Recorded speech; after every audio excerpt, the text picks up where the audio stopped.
សួស្តីពុកម៉ែបងប្អូនប្រិយមិត្តជាទីគោរពសូមស្វាគមន៍មកកាន់ Channel ឆ្នោតផ្សងសំណាងរបស់ Admin ថ្ងៃនេះ Admin មានលេខតម្រុយល្អៗរបស់ឆ្នោតយួនសម្រាប់យកមកចែកជូនពុកម៉ែបងប្អូននៅថ្ងៃទី24 ខែ 11 ឆ្នាំ 2025 នេះ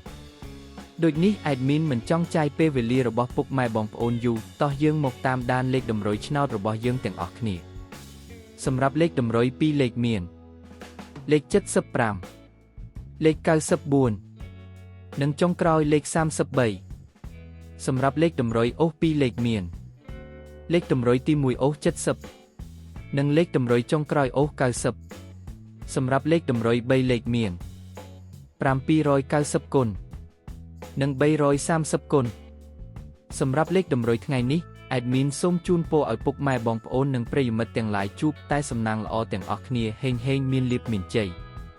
ជាចុងក្រោយសូមកុំភ្លេចជួយចុច Subscribe និង Comment ហើយដាក់សញ្ញារូបកណ្ដឹងដើម្បីជាការផ្ដល់កម្លាំងចិត្តមកកាន់ Admin ជាពិសេសងាយស្រួលតាមដានវីដេអូថ្មីៗនិងលេខតម្រុយល្អៗជាប្រចាំថ្ងៃជាមួយ Admin សូមគោរពលាពុកម៉ែបងប្អូនពី Admin ឆ្នោតផ្សងសំណាងសូមសំណាងល្អទាំងអស់គ្នាសូមអរគុណ